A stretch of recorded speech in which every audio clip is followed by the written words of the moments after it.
অন্যের সেবা করার মনোভাব কিন্তু খুবই চমৎকার একটি গুণ।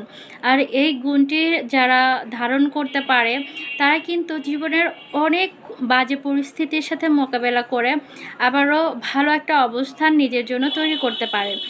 আর সেবার মাধ্যমে আমরা কিন্তু আমাদের শত্রুকেও বন্ধুতে রূপান্তরিত করতে পারি। এর জন্য প্রয়োজন অনেক বেশি ধৈর্য এবং নিজের সৎকর্মের প্রতি বিশ্বাস রাখা। আমরা যখন সুস্থ সবল থাকি তখন আমরা নিজেকেই সবচেয়ে বেশি প্রায়োরিটি দেই, নিজেকেই অনেক কিছু মনে করি, কখনো অহংকারী হয়ে যাই। কিন্তু আমরা যে আদৌ নিজে কিছুই না, আমরা সবসময় অন্যের উপর নির্ভরশীল, এই জিনিসটা খুব ভালোভাবে বুঝতে পারি যখন আমরা অসুস্থ হই। তখন আমাদের কারো সেবা প্রয়োজন হয়, যদি কারো হাঁটতে সমস্যা হয় তখন তার হাত ধরে হাঁটানোর জন্য কাউকে প্রয়োজন হয়। এই যে তখন আমরা অন্যের উপর কতটা নির্ভরশীল এটা বুঝতে পারি। আর ঠিক তখনই আমরা বুঝতে পারি যে অপরের সাথে সুন্দর আচরণ করা, অন্যের সাথে অন্যায় না করা খুব বেশি প্রয়োজন। অন্যের সাথে সুসম্পর্ক রাখা খুব বেশি প্রয়োজন। কারণ যাদের সাথে আমরা সুসম্পর্ক রাখতে পারি তারাই কিন্তু আমাদের বিপদের সময় পাশে দাঁড়ায়। কিন্তু একটা সময় যাদেরকে আমরা অনেক বেশি আঘাত করে আসি, নিজের বিপদের সময় তো তাদেরকে পাশে পাওয়ার আশাও করতে পারি না আমরা। আর সেটাই স্বাভাবিক। কিন্তু আপনাকে যারা কষ্ট দিয়েছে, চেষ্টা করা উচিত তাদের প্রতিও সেবা করার মনোভাব রাখা। একটা উদাহরণ দিয়ে যদি বুঝাই, এক শাশুড়ি ছিল খুব বদমেজাজি এবং এমন কোনো কষ্টদায়ক আচরণ ছিল না যেটা সে তার পুত্রবধূর সাথে করতো না। কিন্তু একটা সময় পর সেই শাশুড়ির এমন অবস্থায় হয় যে বিছানায় পড়ে যায়, নড়াচড়া, খাওয়া-দাওয়া কোনো কিছু করতে পারে না। তখন সেই পুত্রবধূ শাশুড়ির পূর্বে করা সকল বাজে আচরণ ভুলে গিয়ে শাশুড়িকে নিজের একদম সন্তানের মতো স্নেহ করে, সেবা যত্ন করে, খাবার খাইয়ে দেয়। তখন শাশুড়ি তার পুত্রবধূর সেবা করা দেখে নিজের করা কর্মের প্রতি অনুতপ্ত হয়।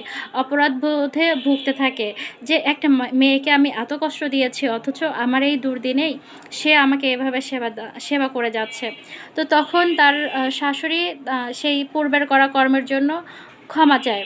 তো এই যে মেয়েটা তার শাশুড়ির করা অন্যায়গুলো ভুলে গিয়ে সেবা করলো, এটা কিন্তু সহজ বিষয় না। অনেক বেশি ধৈর্য থাকলে, মনে অনেক বেশি সততা থাকলে এবং ভালো মনের অধিকারী হলে তবেই এ ধরনের আচরণ করা সম্ভব।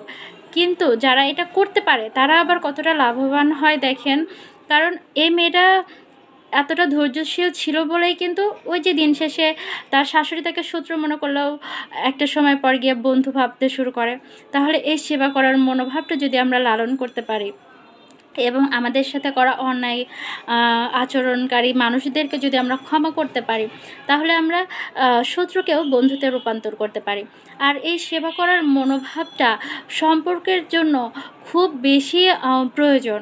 কারণ আমরা যখন অন্যের প্রতি সদয় থাকি তখনই আমরা অপরের সেবা করতে পারি। আর একটা সম্পর্কে থাকা একে অপরের প্রতি যদি সেবার মনোভাবটা আমরা রাখতে পারি, আমাদের মধ্যে যে কোনো মনোমালিন্য হতে পারে বা কোনো কারণে দূরত্ব তৈরি হতে পারে।